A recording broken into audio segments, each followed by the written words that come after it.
Rahayu, Bupati, Sugeng Rencang, Istimewa.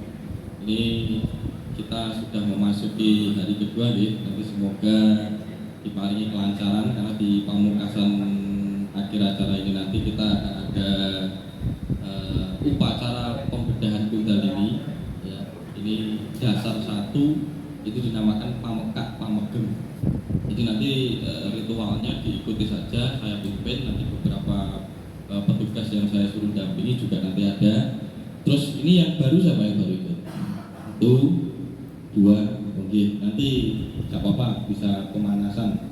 Saat jurungnya nanti dikasih teknik-teknik pemegangan yang kemarin sudah pamekak yang kemarin sudah diajarkan ya. Terus teori-teorinya nanti bisa sharing-sharing saja. Yang jelas nanti akhirnya adalah prosesi. Kalau kemarin cuma banyak di Wedaran, hari ini nanti lebih ke prosesi pembedahan Kundalini dengan pamekaan. Nanti satu orang sudah saya suruh bawa kunyit, tapi ternyata kemarin kunyit dua, tapi disediakan sama panitia. Nanti kita ulas kenapa kok ada pamekaan atau pembedahan itu. Nanti itu tradisi-tradisi kita itu tidak pernah jauh dari upacara atau ritus atau ritual. Itu sebagai penegasan untuk membuka dan ikrar sumpah agar kita bisa memperbaharui laku hidup kita, agar kita bisa mengakses daya-daya magis yang ada di dalam diri kita. Seperti biasa, sebelum kita melanjutkan acara untuk pagi hari ini dan seterusnya, kita mengheningkan cipta untuk mendapatkan keselarasan, mendapatkan restu, mendapatkan keberlimpahan, keselarasan, keselamatan. Joyo Jaya Hayu, Rahayu Derek Sampikolo. Semoga nanti acaranya diparingi kesempurnaan sampai akhir, sampai paripurna. Monggo sareng-sareng kita mengheningkan cipta sejenak. Silahkan jenengan akses daya yang ada di dalam diri panjenengan piyambak-piyambak. Semoga itu bisa mendampingi Anda setiap saat. Hening cipta mulai.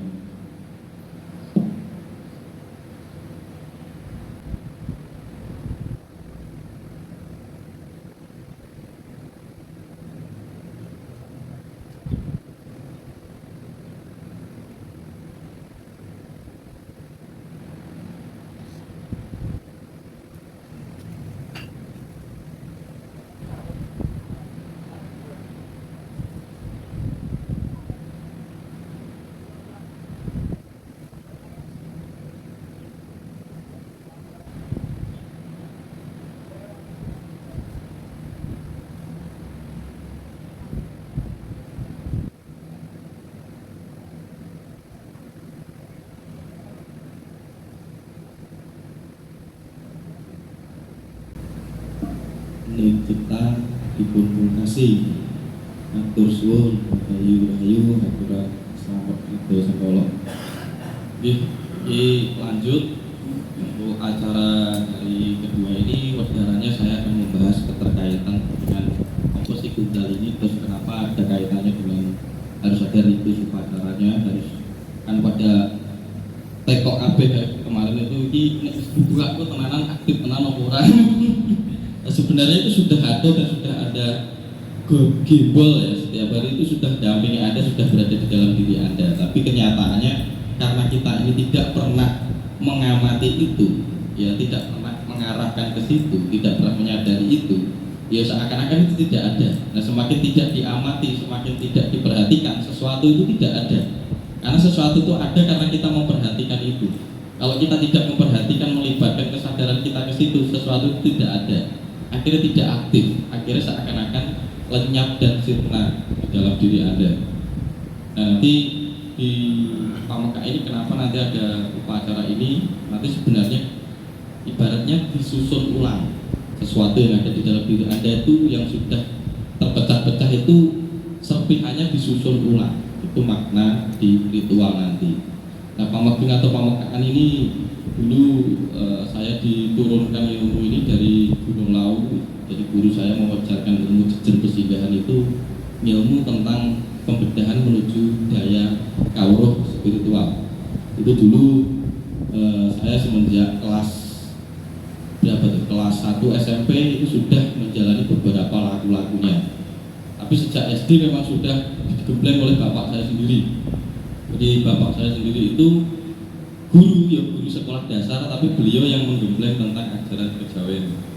Karena ternyata beliau berguru kepada sosok guru saya itu sugengnya terakhir itu tahun 2012. Jadi pas saya mulai masuk kuliah di Universitas Negeri Surabaya. Jadi saya ini dulu senengi gelutan, ya. Jadi saya memang pendekar PSAT di Madiun itu senengi gegeran, itu sudah menjadi budaya yang wajib dilakoni, dan memang menduga-duga bahwa itu akhirnya saya mengadakan riset skripsi saya itu terakhir meneliti tentang kenapa adanya tawuran antar perguruan yang dilakukan secara rutin, kenapa bisa sampai membudaya. Nah, jawabannya saya ambil sendiri. Memang mungkin kita ini keturunan Wangsa Rajasa, keturunan Nike Narok, jadi senengnya berontak, senengnya ngerebut, senengnya garis guru-guru. Dan bangsa kita ini, bangsa Indonesia ini berdiri di atas cincin api. Jadi leluhur ini gawe jagat ini, merangkai jagat ini, jagat Nusantara ini di atas cincin api. Makanya disebut sabuk sirkum pasifik. Gunung-gunung berapi begitu aktif jadi ke dalam lempeng-lempeng bumi kita. Berarti itu adalah konsep yang dibangun seperti Samudra Mantana, Gunung Mahameru. Jadi bumi yang di atas kita ini di bawahnya adalah Kawah Condro Dimuto. Nah, kita untuk bisa mencapai Kamukten harus mau digodok dengan Kawah Condro Dimuto. Nah, ini dijadikan sebuah konsep ajaran oleh leluhur Nusantara. Mungkin begitu ya kita saya. Nah, ketika terjadi tawuran gegeran, berarti itu ciri khas bahwa bumi itu tempatnya geger, dan itu juga ciri khas bahwa diri kita itu diwarisi darah turbulensi, darah dinamis, darah yang selalu bergetar dan bergoncang. Akhirnya itu menjadi sebuah daya energi yang luar biasa. Makanya kita memiliki prajurit-prajurit yang handal di era Majapahit, Singasari, Sriwijaya. Itu karena terdidik mungkin biar ini tawuran. Jadi karena energi tawuran, energi pemberontakan ini bisa dialokasikan dengan tepat, dipimpin oleh radar spiritual, akhirnya menjadi satria yang handal. Nah, sekarang ini nggak dididik itu mungkin ya. Jadi kita kehilangan suatu tools untuk mengalokasikan energi. Akhirnya cuma bentur antar dulure dewi dalam ranah yang lebih besar. Jadi itu tidak sebuah gerombolan yang bonek, buah arema, buah apa wae, itu sebenarnya hanya butuh tools atau cara mengalokasikan energi. Tapi tidak boleh dimatikan karena itu energi dia. Sebagaimana diri kita, nafsu itu tidak boleh dilenyapkan. Nafsu itu tidak boleh hanya ditekan dan diarahkan kepada yang lebih tepat. Karena ketika nafsu itu dimatikan, kobar-kobar semangat kita juga hilang. Daya dorong kita untuk melanjutkan hidup dan eksistensi tubuh juga hilang. Jadi sebagaimana itu, mereka-mereka yang gegeran itu tidak bisa dilenyapkan. Cuma harus bareng-bareng kita carikan cara bagaimana bisa menampung dan mengalokasikan energi dengan tepat. Karena pemuda-pemuda itu sebenarnya hebat. Pemuda-pemuda itu sebenarnya mewarisi darah-darah satrio, gitu ya, darah-darah yang berenergi besar. Nah, jangan sampai dikuasai oleh orang-orang yang memanfaatkan itu sebenarnya harus kita lakukan. Maka ini PR kita bareng-bareng. Karena itu suatu aset kekayaan kita yang bersifat energi. Dan nek trimo yakuza wae jare yo entek nek karo prajurit Nusantara. Karena kita wis selain dididik wani gilut, wani tawur, yang dididik kundalini bareng. Jadi yo iso sakti kan. Itu mungkin ya. Itu klaim ciri khas dari bangsa Nusantara kita. Apa, Pak? Bro. Ini ya pesan baru ya. Masih tan asli. Nggih, saking pundi? Saking Semarang. Masih? Ridho, ini baru ngerti ini ya. Apa sebenarnya dari kemarin nih, tapi nggak masalah. Nanti tetap ikut di hari kedua, bukan tetap berjalan, langsung malah ke upacaranya. Ini saya wiwiri lagi dari fase itu ya. Kenapa ada kaitannya si Kundalini itu ada. Nah, Kundalini ini sudah ada di dalam tradisi ajaran kita bahwa itu sebenarnya merupakan esensi dari perangkat yang ada di dalam diri kita, yang nanti bisa mengarahkan kita kepada sesuatu yang lebih tinggi secara medan energinya. Nah, itu dalam tradisi Jawa anak sing nyebut ya aja umane Astagina itu yang di dalamnya terdiri Tirta Kamandalu. Nah, Tirta Kamandalu itu bahasa Sanskertanya Kundalu itu. Ya. Nah, kalau mungkin bahasa Arabnya ada tulang sulbi, tulang yang bercokol di sakrum kita di antara pubis dan sakrum. Nah, itu memang ada serpian mangkok kecil tulang yang memang sulit diurai. Itu baru mengalami pengasaman dan pemanasan yang sangat tinggi Fahrenheitnya saja. Riset sekarang yang saya dapat belum bisa menghancurkan si sulbi itu. Berarti bisa jadi sulbi itu black box kalau pesawat, dia menyimpan data memori kita. Nah, ketika Kundalini itu terangkat ke atas, si memori-memori yang pernah kita rekam itu mungkin terburai di dalam diri kita. Akhirnya jenengan sering mengalami dejavu gitu ya, sering mengalami dejavu saat bersentuhan dengan energi yang ada di luar diri Anda. Misalnya jenengan turun candi, terutama kok aku rumongso, gitu ya, aku pernah ini tapi urung pernah ini saat ini. Apa itu ada kerinduan dari memori yang terburai. Itu dinamakan pelaksana karma. Itu data yang sudah direkam di dalam diri Anda. Nah, mungkin pada saat Anda meninggal, alat perekamnya hancur yang disebut rasa sejati dan seluruh panca indera ini. Tapi saya sudah bilang sesuatu yang direkam masih eksis. Sesuatu yang direkam itu adalah elemen yang ada di bumi ini. Ya lemah, ya daun, ya pohon, ya matahari, ya bulan. Makanya ketika kita bisa akses manekung atau meditasi menghubungkan itu dengan mengarahkan pemusatan kita kepada bulan, kepada srengenge, itu bisa kelingan meneh. Makanya kelingan meneh itu untuk mengurai siapa jati diri, karena kita adalah terbentuk dari kumpulan memori yang membentuk diri kita ini. Itu kira-kira begitu. Nah, ini akan saya ulas lagi kembali kepada adanya ritus ritual upacara. Nah, ritus-ritus itu sebenarnya adalah ikrar dan penegasan bahwa kita tidak pernah terpisah dengan jagat Dewa Batara. Dalam ajaran Jawa kuno itu ritus kita itu berjenjang. Nah, tapi karena Jawa itu sekali lagi adalah way of life, Jawa itu adalah jalan hidup, itu bisa diakulturasi dengan improvisasi dan modifikasi yang sekarang jejak-jejaknya masih kita dapatkan. Nah, kira-kira jejak ajaran itu hanya mampu di Jawa kuno ya, hanya mampu ditelusur dengan peninggalan bentuk ritual dengan selamatan dan wilujengan seperti adanya tumpeng. Ya, kenapa itu ada tumpeng? Tumpeng salah satunya diambil dari kisah tradisi Samudra Mantana yang memindahkan gunung Mahameru atau Himalaya itu ke sini. Jadi ini kuno dalam naskah India. Tapi menurut saya itu lebih kuno di kisah gunung Mahameru itu tadi. Karena Mahameru sendiri bagi orang Jawa adalah jantung, mandala yang duduknya di jantung. Kalau Gunung Mulyawan itu otak, Gunung Nisada itu buah pelir atau kemaluan ada, Gunung Windia itu hati, terus Gunung Sloka itu usus. Nah, itu 7 mandala yang ada di diri Anda itu kalau tidak berkomunikasi dengan baik, gunung itu akan meletus, kena serangan ginjal, kena usus buntu dan sebagainya. Itu sebenarnya sudah ada di dalam Astadik Palaka atau jagat alit kita ini. Dan itu sama sifatnya dengan jagat bulan. Nah, konsep ini dibikin eklips. Kenapa kok tumpeng ini kok melingkar? Karena orang Jawa mempercayai adanya hukum cakraman gilingan, melingkar. Nah, kalau bulatan-bulatan itu berarti apa? Suatu keterhubungan, tidak ada yang pernah terputus dari seluruh apapun yang ada. Itu siklus. Juga siklus keterhubungan satu sama lain. Saya sudah nyanjang ke panjenengan bahwa Anda tidak pernah terpisah dengan debu yang ada di luar diri Anda. Bahkan kotoran anjing Anda tidak pernah terpisah. Partikel itu juga ada di dalam diri Anda. Sekali Anda merasa membeda, maka sejarah iblis jatuh itu karena merasa membeda dari yang lainnya. Ketika merasa membeda, dia terpisah dari hukum universalitas atau manunggaling kaula Gusti. Hukum kemanunggalan ini ciri khas orang Jawa. Dan itu diicowantakan dan diwujudkan dalam sebuah tradisi ritual sesajen dan sesaji. Nah, di dalam bentuk gunung eklis ini, yo ngono aja ngono, yo salah, yo bener. Antara bener itu bisa jadi salah, yo salah bisa jadi bener. Karena kebenaran yang ada di dalam dunia itu adalah ketidakpastian itu sendiri. Karena dunia isinya bertumbuh dan berkembang, dinamis. Alamnya itu dinamis, bukan alam akhir.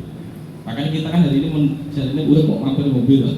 Nah, kira-kira itu diambil dari saduran itu. Nah, ketika lingkaran itu berarti kamu melihat tumpeng tidak pernah dibuat seperti kubus, seperti segitiga yang saklek. Karena bagi orang Jawa tidak ada sesuatu yang saklek, tidak ada. Karena sesuatu yang benar itu adalah terus mengalir, terus melingkar, terus berjalan.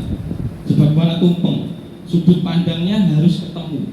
Di sini masih berbeda, di sini berbeda, tapi pertemuannya adalah keesaan itu sendiri. Makanya gaya menikah. Sudut pandangmu sokok ini yo ujungnya nanti akan menyambung sudut pandang kalian yang berbeda itu di dalam ranah Bhinneka Tunggal Ika, naik ke atas. Terus kenapa ada digambar di dalam tradisi itu ada beras kuning? Ya memang beras kuning itu kita diduga memiliki mitologi sendiri bahwa kita itu keturunan dari ras Asura. Sebenarnya Asura itu bukan raksasa. Menurut ajaran yang saya pelajari, Asura itu justru leluhur kita. Nah, Asura ini adalah manusia sejati yang membenihkan manusia sejati, memiliki perangkat namanya kemampuan berpikir dan kemampuan merosot, pendarahan cakra jantung. Nah, si Asura ini menurunkan generasi berikutnya namanya Jatasura. Nah, Jatasura itu generasi yang sama disebut alien, yang hanya menggunakan kekuatan pikiran. Nah, orangnya pinter, bisa riset apa saja tapi gak dirosot, tidak punya kepekaan terhadap sesuatu yang ada di sekelilingnya. Dan itu juga membentuk struktur tubuh kita. Yang satu Yasura. Yasura itu yang hanya menggunakan kekuatan karso, kekuatan kehendak. Makanya sekarang dituduh makhluk reptilian, mungkin kan mulai itu naskah-naskah dari barat. Makanya ada memori purba yang setiap hari kita ungkapkan dengan tidak sadar kalau kita menghakimi orang-orang yang terlalu menggunakan kehendaknya, tidak menggunakan rasa dan pikirannya. Contoh di wah dasar buaya darat, reptil kan, dasar ular, reptil lagi, dasar aku dikadalin, reptil lagi. Mungkin memori-memori purba itu sudah ada di dalam diri kita, sehingga kita spontanitas menyatakan bahwa orang yang tidak menggunakan menjudge orang yang tidak menggunakan otak dan rasa itu adalah reptil. Itu mungkin sudah ada struktur yang tidak pernah terpisah, walaupun mungkin risetnya sekarang sulit, tapi mulai mendekati ke arah sana untuk membuktikan itu. Kira-kira begitu ya. Jadi si ras Asura ini makhluk yang memiliki perangkat namanya rasa sejati, dan kira-kira banyak beredar di wilayah timur Asia Pasifik. Makanya kalau di sini itu mau jadi pusat peradaban mungkin dibenarkan. Saya tidak akan mengklaim paling pasti ya bahwa di paling tidak, tapi mungkin dibenarkan. Dan ini prosesnya adalah terus berjalan. Jangan mandek. Kita harus observasi, kita harus melakoni, kita harus gali, kita harus riset bahwa ternyata peradaban dimungkinkan dari sini. Dan kemampuan berpikir leluhur Nusantara itu sudah sangat luar biasa. Ketika menjelaskan sains, menjelaskan ilmu kasunyatan, itu juga dijelaskan dengan pasemon sastra, cerita-cerita dewasa, cerita-cerita tentang relik, cerita-cerita tentang percintaan. Ada Komo Ratih, Komo Joyo, itu sebenarnya menceritakan hukum penciptaan antara Komo Putih, Komo Abang, antara sperma dan darah, itu mencerita jabang bayi saya dan Anda. Tidak ada manusia lumrah, manusia wong itu yang tidak melewati itu. Nek lahir ke watu, nah ini belum ditemukan risetnya. Atau yang metek dari tanah yang disebut makiyah itu, atau metek itu berarti memang naskah Adam Hawa yang ada di sana itu bisa jadi kita juga punya naskah Adam Hawanya sendiri. Yang ketiga kita nyebutnya adalah Sitautomo itu kan bagi gasis. Tapi menurut saya di situ ada namanya Akang Rangit Brawijaya, itu yang memang membelah dari unsur matahari dan Gusti Ayu Wulandari itu roh bulan. Nah itu yang menciptakan alam ini, atau lanang wadon. Ada yang menyebut lagi dikembangkan menjadi Sangyang Alu dan Alumpang. Alu itu lanang, lumpang itu wedok, lumah karo murot. Itu dipraktekkan dalam Sagama Tantra. Nah gerakan lumah itu adalah ibu, gerakan murot itu adalah bopo. Berarti bopo angkoso, ibu pertiwi. Nah jenengan watu itu enak kekepan itu kan. Jadi kekepan kendil guys di lambangnya bumi ibu ditutup karo bopo angkoso. Jerone ya beras, jerone ya bopo itu cikal bakal. Jadi Gusti itu maringi cikal bakal sing mujud kita semua. Cikal bakalnya apa? Ya utek, ya perangkat kundalini, ya rasa, ya hijau, ya apa-apa. Tapi ada yang mewujudkan untuk menciptakan sesuatu. Maka kita diparingi cipta, dilambangkan dalam tradisi munggah ning ngaten. Itu juga tulisan kan, dengan bisa baca itu adalah tulisan. Jadi tidak ada sesuatu yang melenceng dari garis bahwa sajen itu adalah apa kurafat. Apa sih disebut? Tidak bisa, tergantung intensi Anda. Justru yang disebut berhala itu adalah atensimu yang berlebihan itu tadi. Penganggapmu itu loh yang disebut berhala itu. Ketika menganggap sesuatu adalah keluar dari nas, ya berarti kowe dhewe yang berhala. Kamu memberhalakan perasaan atau angan-anganmu sendiri. Itu dosanya ya kowe tersesat masuk di dalam alam angan-angan itu. Orang yang tersesat di dalam alam angan-angan pasti bingung menderita. Nah, ini salah satu tradisi. Nah, nanti di Jawa Pertengahan ini ada upacara kalau hari lahir itu dipengeti dengan namanya otongan atau wetonan, atau sekarang diakulturasi menjadi gerokokan. Itu hari lahir.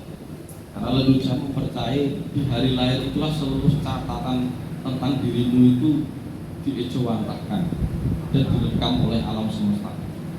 Makanya weton paing, pon wage kliwon. Paing itu artinya duduk jenar. Jenar itu artinya kuning, paing itu bang, duduknya begitu.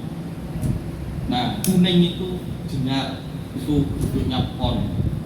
Nah, wage itu cemengan atau palbulo, tulok, itu boleh sandang pangan papan, itu warnanya hitam. Terus kasih itu tengah, won. Nah, itu semua pasaran yang ada di situ itu adalah medan energi. Maka dilambangkan sebagai rupa. Karena rupa itu energi yang sudah termanifestasi menjadi getaran yang mengejar dan dirakit menjadi dino pitu pekanan gansal. Kenapa kok disebut pasaran atau pekanan? Ada yang ngerti tidak kira-kira? Ya pokok ini disebut pasaran pokok, ngerti tidak kira-kira? Karena orang Jawa itu menyebut dino orang Jawa itu ada 3 varian. Yang ditemukan 3 varian. Jadi ada hari Satworo, Saptoworo, Poncoworo. Nah, Satworo itu dino 6. Kita itu dulu hitungannya menggunakan hari 6. Tungle, Warukung, Aryang, Paningron, Wasmahulu. Itu hari kita yang pertama. Itu hari kuno. Hari Saptoworonya itu dimulai dari Raditya, Somo, Anggoro Kasih itu Selasa Kliwon. Ada yang masih ngerti Anggoro Kasih? Saya nyebut Anggoro Kasih sejarahnya dari mana ngerti gitu? Nah, kita berkiblatnya saat ini yang paling gampang itu Haji Soko, jadinya kan gitu. Haji Soko itu apa? Terus di Google tuh mungkin menjadi sosok mitologi atau sosok sejarah itu sebenarnya. Nanti Anggoro gitu ya.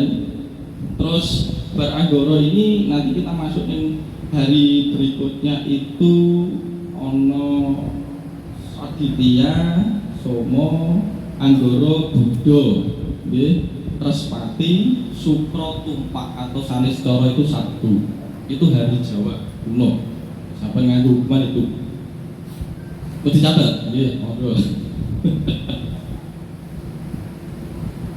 Nah, pasaran atau hari pasaran atau Poncoworo tadi, ya sing sampai bumi sing diakhir pon wage kliwon itu tadi. Jadi nek basa Jawa kunone paing legi dhisik, legi itu manis.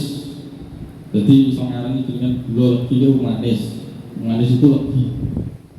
Itu duduknya ngetan, itu sing miwiti, itu kekuatannya Sang Hyang Betara Sri, Betari Sri, Sang Hyang Kandiawan. Duduknya yang wetan, lungguhnya ngetan. Terus bang itu paing, warnanya merah, lungguhnya kidul. Itu duduknya Betara Bromo, gede. Warnanya kidul ini dulunya Gumbakar Sengkolo. Jadi upacara-upacara saja sampai sekarang kita deteksi, kita telisik, orang-orang kita masih yang sebelum kidul. Kidul itu berarti Gumbak Sengkolo. Rojo Rejo Bajujan Manujan itu ada di kono. Itu dilambangkan Betara Durga, jadi di luar itu. Asistennya Betara Bromo. Makanya Kasetro Kuntumaya itu kidul. Ada yang nyadat guys, tidak ngerti. Terus pon itu jenar, kulon, barat. Wage itu palbulo atau cemengan, ireng, cemeng itu ireng, lor. Ini lungguh itu boleh sandang pangan papan. Ya kulon ini boleh kauruh, hidup Dewi Saraswati. Makanya rembulan itu meletaknya kok kulon ora koetan. Nek kasih di tengah, kok jadi monco warno di tengah kasih.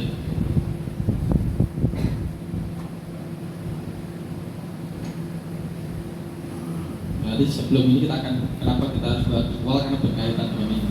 Ini adalah kodifikasi energi. Kalau orang Jawa kemudian dihitung dino. Hitungan yang paling gampang itu dino 7 karo 5 dijupuk. Kalau yang Saporo itu sekarang sudah tidak dipakai. Itu hitungannya lebih jelimet. Aku kira apa tadi itu. Karena matematikanya itu tingkat tinggi. Kalau yang dino 7 karo 5 itu nek dipengke temunya itu 5, itu 8 dino. 8 dino itu 35 hari. Itu dipengke sama dino 7 karo 5. Lah gue nemokne taune wong Jawa. Tahun dimulai saka tahun Jimawa, Jimakhir itu ya, itu dijupuk saka Windu Sanca itu Windu itu berarti dino 8 dino itu ditambah 5 karo 3 itu 8. Itu dulunya per 8 tahun satu minggu. Wes kok nek arep belajar dino diterusne YouTube Bapak. Saya cuma kasih tahu kira-kira begitu. Nah, menurut saya kudune ilmu tentang perhitungan dino itu kitab yang benar-benar tertulis. Mungkin nek agama-agama itu merujuk bahwa dia mengambil suatu bab untuk merumuskan, untuk meliteraturkan sebuah lagu. Karena agama ada kitab, ada dalil, ada hadis. Nah, orang Jawa jupuknya sebenarnya soal perhitungan dino. Karena itu lebih nyoto, dihitung. Jadi kalau boleh ayatnya yang dino. Makanya ada dino tidur ingkel, ada 7 tumpahan ke tumpak manis. Itu juga hitungan. Kita mempunyai hari Valentine kita sendiri. Itu 1 legi. Jadi nanti digemakan dalam budaya hari Sabtu Legi atau Sanis Coro Umanis atau tumpak manis, itu hari kasih sayang bagi orang Jawa. Kita punya, kembangkan itu dalam budaya. Enaknya ritual kirap atau apa. Kira-kira itu. Dan nanti dengan kodifikasi energi ini nggak nyapa kok diarani perkenalan atau pasar. Karena zaman dulu orang-orang kita itu ketika ritual itu awalnya sebenarnya perhitungan dino itu digunakan untuk menep atau manebah. Nah, ketika dulu di desa itu dihitung dino itu. Misalnya duduk dijupuk saka pasaran Kliwon, Anda itu berada di pancari desa. Manebah, Kliwon itu duduknya di tengah. Lah kok nek main gitu, nek pon yang kulon, lagi lor. Lah kok dijupuk saka hitungane dino, tapi biasanya dijupuk saka kekuatan yang 5. 5 itu aspek memberi kekuatan dari diambil dari sedulur papat 5 pancet. Itu lahirnya perhitungan dino 5. Itu konsep manembah. Lah saka manembah iki mau era zaman semakin berkembang, peradaban berikutnya di abad-abad mulai 15 sampai ke sini, kuwi didadekne pasaran. Kenapa kok disebut pasar? Mergo mbah zaman biyen itu mengalami goncangan dahsyat, mengalami krisis. Akhirnya paling gampang disadur karena kakawinnya sudah sulit diterjemahkan. Nah, menurut saya hitungan-hitungan itu akhirnya diarani pasar, mergo dienggo ning pasar. Jadi yang buat sengkolo ki yo ning pasar, buat santet yo ning pasar. Golek hitungan pangan ini yang pasar, akhirnya dihitung. Seperti bahasa saya dulu Arab jual apa ya, getuk, gedang itu dia harus ngitung dino. Arahnya yang di, madhepe yang di, itu penting sekali. Nah, akhirnya dari situ disebut pasaran atau pekenan. Mergo hal-hal itu banyak beredar di pasar. Padahal awalnya konsep dino itu adalah konsep untuk madhep atau jumeneng atau manda. Itu ringkas sejarahnya apa ya? Ya memang yang kita pakai tahunnya Soko yang paling tidak, karena Haji Soko yang digunakan itu 78 tahun dengan Masehi. Haji Soko ini seorang empu yang datang dari India. Nah mungkin untuk menelisik hitungan yang lebih kuno ada harus ngerti Saporo itu lebih kuno lagi. Karena nyatanya kita sudah memang akulturasi semenjak abad 5 saja sudah ada di sini. Itu di Kerajaan Kutai Kartanegara saja sudah terpengaruh oleh ajaran Hindu India. Yang memang kita juga perlu mengakui perpustakaan dan penulis yang masih komplit melengkapi naskah-naskah itu ya. Misalnya kita diperbandingkan sebenarnya aslinya ajaran ilmu kawruh ini dari mana? W.O. Joko, W.O. India. Nek sekarang kita menelusuri objektif, memang nyatanya perpustakaan India lebih komplit.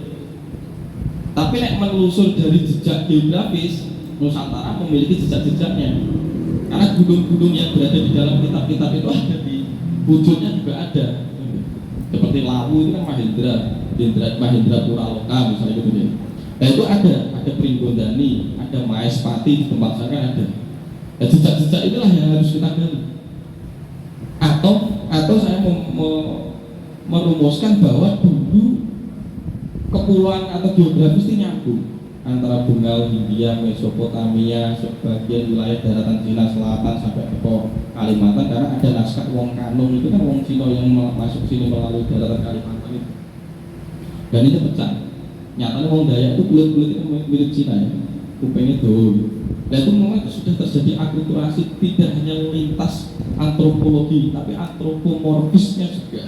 Jadi DNA, genealoginya sudah campur. Dan pencampuran budaya itu juga pencampuran memori. Jadi kan menikah sama bule itu akan terjadi pencampuran DNA. Dan di dalam DNA itu akan mengurai sebuah tulisan untuk membentuk sebuah antropologi atau budaya. Jadi ngomong soal Jawa, saya rasa jangan saklek, karena Jawa itu way of life. Jawa itu bisa memasak apapun saja asalkan sinergis dengan kepentingan berketuhanan yang Maha Esa, berberi kemanusiaan dan selaras dengan alam. Asal tiga ini tidak dilanggar, ya wis tak Jawa. Nah nanti nek jenengan terlalu sampai di dalam kepegangan, ternyata ora iso. Anda menganggap ini sing paling bener, ora iso. Jagat iki ombotan powinates. Nah Jawa itu berarti seperti air yang bisa meresap kemanapun saja di seluruh dataran dunia itu. Bahkan partikel apapun bisa direngkuh oleh si air itu. Dan bagi orang Jawa air itu sendiri ada dua. Makanya kenapa ritual-ritual itu menggunakan tirta atau air.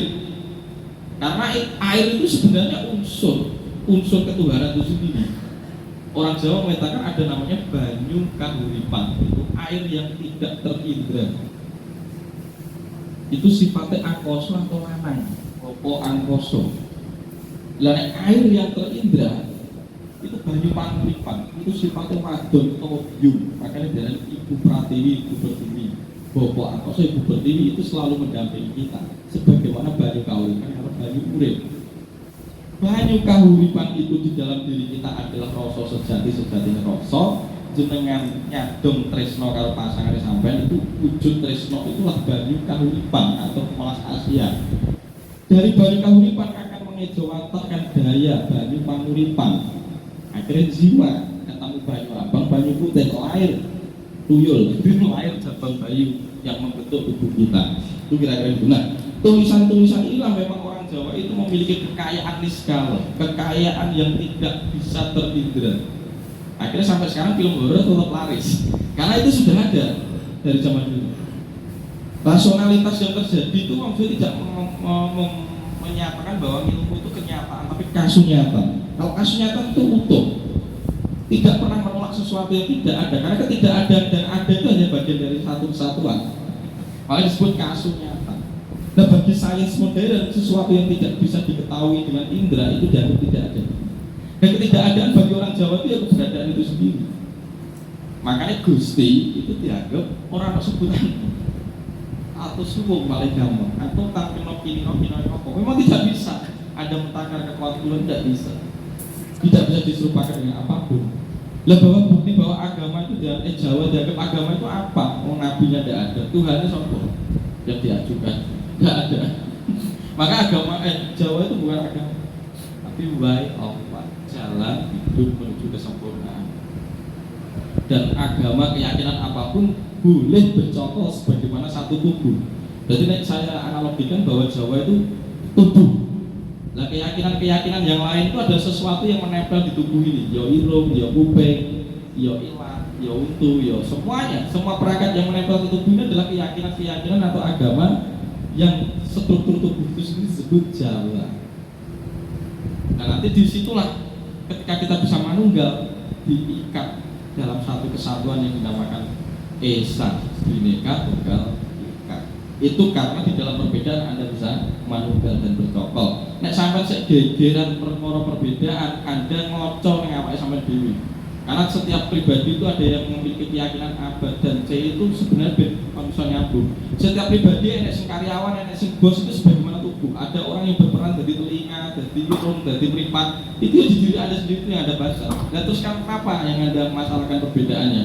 fungsinya berbeda-beda, ternyata itu juga menghasilkan gerak pikir dan gerak batin, melahirkan gerak kehendak maupun tangan maupun sikil, melipat singkong delok, itu sudah memiliki pekerjaan sendiri-sendiri. Sebagaimana Anda bisa membaca bahwa kehidupan itu harus bergotong royong dan bersinergi. Beda-bedanya uang tidak harus dijadikan masalah, karena sejatinya itu adalah tubuh kita. Dalam tubuh kita ini berbeda, dalam jagat raya ini kita ada perbedaan, tapi sebenarnya itu bagian dari diri kita. Karena partikel yang ada di luar diri kita, bahwa memang kotoran amonia yang ada di dalam kotoran, ya ada di dalam diri Anda. Jangan sesekali pernah merasa kemersih atau lebih suci dari kotoran atau sebutir debu.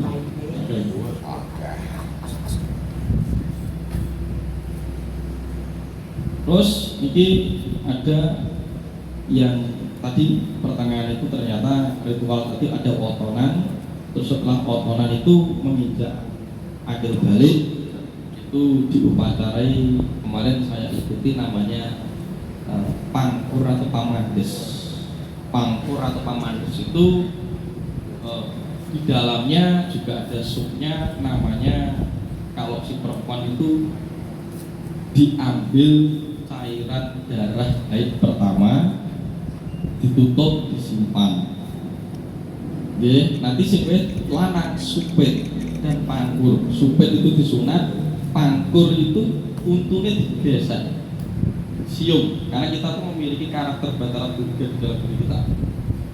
Maka digambarkan kala kita muka, kalau cantik itu matanya melorot, siung itu adalah representasi dari sifat akar murka yang benihnya ada di dalam diri kita, yang terjadi karena kekacauan pikiran, trauma batin, dan daya nafsu yang tidak terkendalikan. Makanya pangkur untungnya itu ada.